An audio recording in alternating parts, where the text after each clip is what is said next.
Hello friends, कैसे हो आप लोग। आई होप आप लोग ठीक होंगे।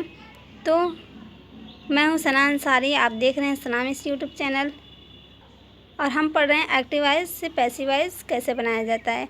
तो ये टॉपिक बहुत ही इम्पोर्टेंट है क्योंकि हर एक एग्ज़ाम में एक्टिव वॉइस से पैसिव वॉइस पूछा जाता है। इसीलिए मैं इसका एक एक वीडियो बना के आप तक पहुँचा रही हूँ ताकि आपको अच्छे से समझ में आ जाए, कोई कन्फ्यूज़न ना रहे। जैसा कि आप जानते हैं, हमें प्रेजेंट इंडेफिनिट टेंस में 3 पढ़ना है, पास्ट टेंस का 3 पढ़ना है और फ्यूचर टेंस का 2 पढ़ना है। सब मिला के 8 पढ़ना है हमें, जिसमें से हमने प्रेजेंट टेंस का 3 पढ़ लिया है और पास्ट टेंस का भी 2 पढ़ लिया है। अब पढ़ेंगे पास्ट परफेक्ट टेंस का। अगर सेंटेंस हो तो उसको हम एक्टिव वॉइस से पैसिव वॉइस कैसे बनाएंगे। तो इस चीज़ को आप अच्छे से समझ लीजिएगा ताकि आपको कोई कन्फ्यूज़न ना हो। किसी भी टेंस का एक्टिव वॉइस से पैसिव वॉइस बनाने के लिए आ जाए तो वहाँ पे आप उसको सॉल्व कर लें। जैसे कि पास्ट टेंस का आ गया तब भी, पास्ट कॉन्टिन्यूअस टेंस का अगर सेंटेंस आ गया तब भी आप बना लेंगे। फ्यूचर टेंस का आ गया तो उसमें भी बना लेंगे। प्रेजेंट टेंस का, प्रेजेंट परफेक्ट टेंस का अगर आ गया सेंटेंस एक्टिव वॉइस से पैसिव वॉइस बनाना होगा तो उसको भी आप बना लेंगे बहुत ही आसान तरीके से। वो वीडियो मैंने बना रखा है, अगर आप नहीं देखें तो उसका लिंक मैं डिस्क्रिप्शन में दे दूँगी, आप चाहेंगे तो वहाँ से देख सकते हैं। और अगर आप मेरे चैनल पे नए हैं तो प्लीज़ मेरे चैनल को सब्सक्राइब ज़रूर कीजिएगा क्योंकि हमारे चैनल पे ग्रामर से रिलेटेड ऐसी वीडियो आपको मिलती रहेगी। तो आइए चलते हैं अपने टॉपिक पे और जानते हैं कि कैसे हम पास्ट परफेक्ट टेंस के सेंटेंस को एक्टिव वॉइस से पैसिव वॉइस कैसे बनाते हैं। तो सबसे पहले तो आप जानते ही होंगे कि जब हम एक्टिव वॉइस से पैसिव वॉइस बनाते हैं तो हम जो हमारा ऑब्जेक्ट होता है उसको हम सब्जेक्ट बनाते हैं, जो हमारा सब्जेक्ट होता है उसको हम ऑब्जेक्ट बना देते हैं। इस चीज़ को आप जान ही गए होंगे क्योंकि ये चीज़ मैं हर वीडियो में बताती आ रही हूँ। और फिर उसके बाद जो हमारा परफेक्ट टेंस में हेल्पिंग वर्ब लगता है, हैड बीन, उसको लगाएंगे। फिर उसके बाद वर्ब की थर्ड फॉर्म का यूज़ करेंगे। एक्टिव वॉइस से पैसिव वॉइस जब भी बनाना रहेगा हम वर्ब की थर्ड फॉर्म का ही यूज़ करेंगे, ठीक है। तो यहाँ पे मैंने कुछ एग्जांपल्स लिखे हैं, तो एग्जांपल के माध्यम से समझते हैं, इस चीज़ को अच्छे से समझ में आएगा। तो यहाँ पे देखिए, इस सेंटेंस में आई जो है ये हमारा सब्जेक्ट है, हैड हेल्पिंग वर्ब है, वर्ब की ये थर्ड फॉर्म है क्योंकि ये परफेक्ट टेंस है तो इसमें वर्ब की थर्ड फॉर्म का ही यूज़ करते हैं हम। तो ये वर्ब की थर्ड फॉर्म है। फिर उसके बाद ये हमारा ऑब्जेक्ट है।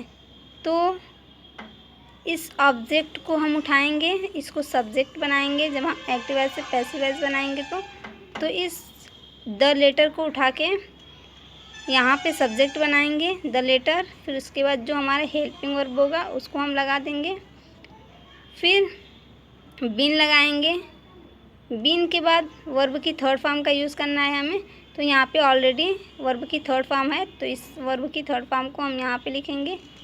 फिर बाय लगाएंगे और ये जो आई है इसका ऑब्जेक्टिव केस होता है मी, तो यहाँ पे हम मी लिख देंगे। तो इस तरीके से हमारा एक्टिव वॉइस से पैसिव वॉइस बन जाएगा। ये बहुत ही आसान है एक्टिव वॉइस से पैसिव वॉइस बनाना। दूसरा सेंटेंस है I had informed the police. तो यहाँ पे देखिए ये द पुलिस जो है ये हमारा ऑब्जेक्ट है, इस ऑब्जेक्ट को उठा के हम सब्जेक्ट बनाएंगे। फिर उसके बाद हेल्पिंग वर्ब लगाएंगे जैसा कि हमने पहले सेंटेंस में किया है। हेल्पिंग वर्ब उसके साथ बीन लगेगा और फिर यहाँ पे ऑलरेडी वर्ब की थर्ड फॉर्म दी हुई है तो यहाँ पे हमें वर्ब की थर्ड फॉर्म लगा देना है और बाय लगाएंगे। उसके बाद ये आई है तो यहाँ पे मी हो जाएगा, तो मी लिख देंगे। तीसरा सेंटेंस है Ram had complicated the work. तो यहाँ पे द वर्क जो है ये ऑब्जेक्ट है, इस ऑब्जेक्ट को हम सब्जेक्ट बनाएंगे।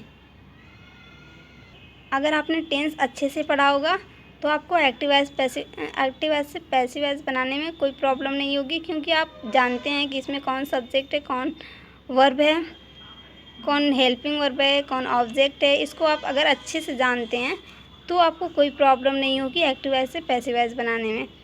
हम ऑब्जेक्ट को उठाएंगे, सब्जेक्ट बनाएंगे, हेल्पिंग वर्ब लगाएंगे, फिर उसके बाद बीन लगाएंगे।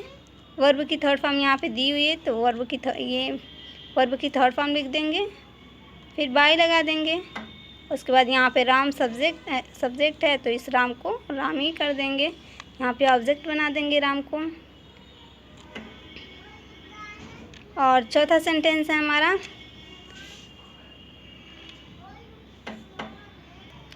तो यहाँ पे देखिए इस सेंटेंस को आप मुझे बताइएगा, क्योंकि ये सेंटेंस इन सभी सेंटेंस से अलग है, इसलिए ये आप मुझे बताइएगा कि ये सेंटेंस सही है या गलत है। इस सेंटेंस को आप मुझे बताइएगा, ठीक है। अगर वीडियो अच्छी लगी तो प्लीज़ लाइक ज़रूर कीजिएगा, और चैनल पे नए हैं तो चैनल को सब्सक्राइब कर लीजिएगा। आज के लिए इतना ही, अब मिलते हैं अगली वीडियो में, तब तक के लिए बाय बाय।